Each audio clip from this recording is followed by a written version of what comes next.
很好，小旅行来到了柏林近郊的波兹坦。这皇宫真的也太美，而且知道今天刚好出太阳，昨天下雨，今天出太阳，刚好拍照超美的。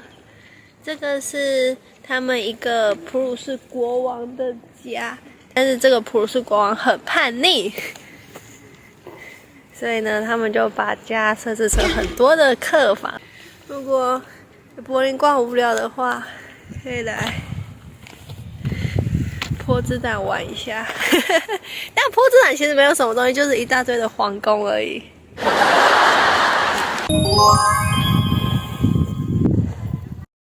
好，跟大家分享一下在柏林的生活。在柏林呢，第一个食物，我后来发现，我去超市，我会发现一个真的是超好用的一个食物，叫做冷冻蔬菜包，酷吧？它根本就是我的救星。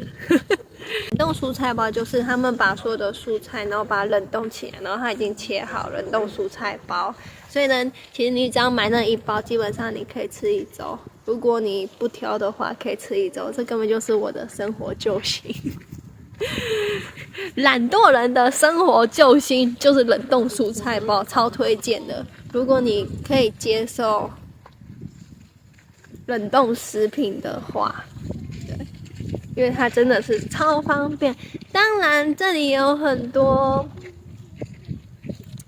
不知道就是面啊、饭啊，饭有很多种。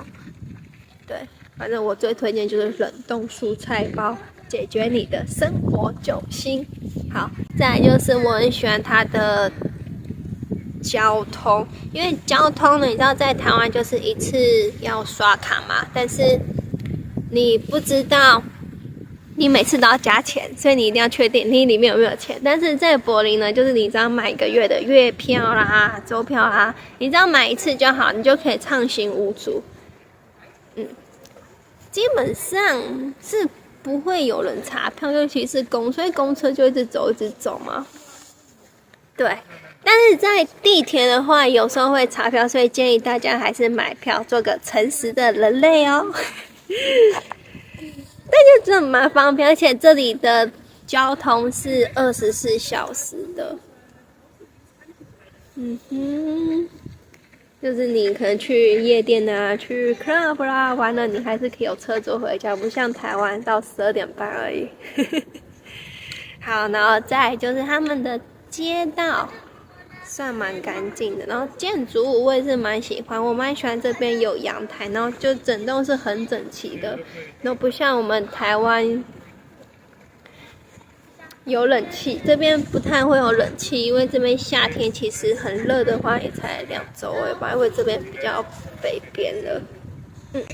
这是我比较喜欢柏林的3个部分。好，接下来讲不喜欢的部分。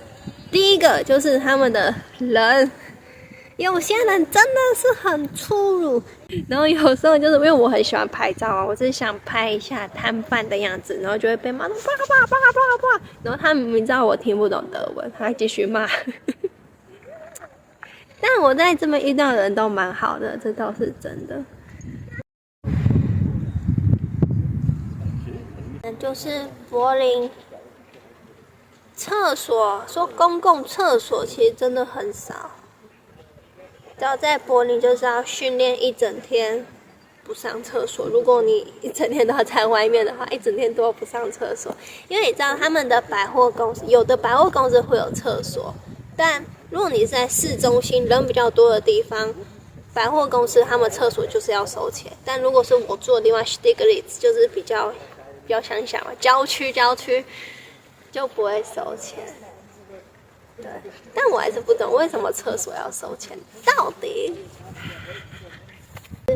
天气这边大概像这种太阳天，我就出来晒太阳，但是这种晴天呢，大概你手指数了出来吧。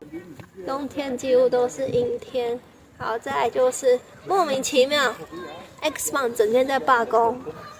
所以呢，如果要来柏林的话，推荐你一定要住在U榜旁边，因为 S 榜有事没事就是在罢工。不知道为什么，像在1月嘛，2024年1月已经罢了2次了，年初罢一次，然后上礼拜又罢一次，下礼拜说换什么 BVG 要罢工，到底为什么要一直罢工啊？到底他们罢工呢，就是可能30分钟才一班吧，你会等到疯掉。因为柏林是个大城市，所以大部分都是国际明星，真正不是纯德国人其实很少，尤其是你去市区，几乎都是国际。所以你如果住在柏林，你又住在市区的话，你根本不用学德文，因为大家都会讲英文。但是如果你是住在郊区的话，还是要学德文。像我住在郊区，但我还是生活中还是需要一点讲德文，并不是每个人都会德文，不是每个人都会英文的。但我只是想说，柏林真的是一个外来移民的好地方。听说夏天会有什么很多室外音乐会哦，我还蛮期待的。可是我应该待不了夏天，冬天就是这样子，在外面吹风。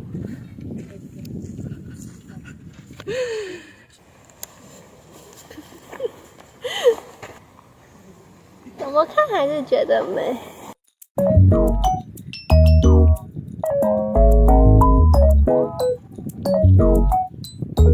贫穷限制了我的想象了，这居然是一个人的家。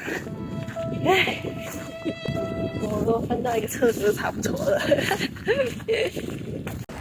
无忧宫打卡，走进波茨坦的无忧宫，这座腓特烈大帝的夏宫，内部装饰绝对让人惊叹。无忧宫采用华丽的洛可可风格设计，精瘦的雕饰和繁复的细节充满皇家气派。音乐厅是这里的亮点之一，腓特烈大帝曾经在这里亲自演奏长笛，还有装满精美瓷器的宴会厅和皇家书房。每个空间都讲述着18世纪的奢华生活。此外，壁画、吊灯和精致家具让整个宫殿宛如一件艺术品。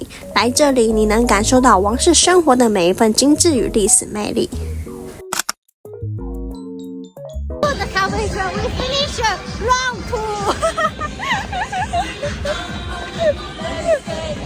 2.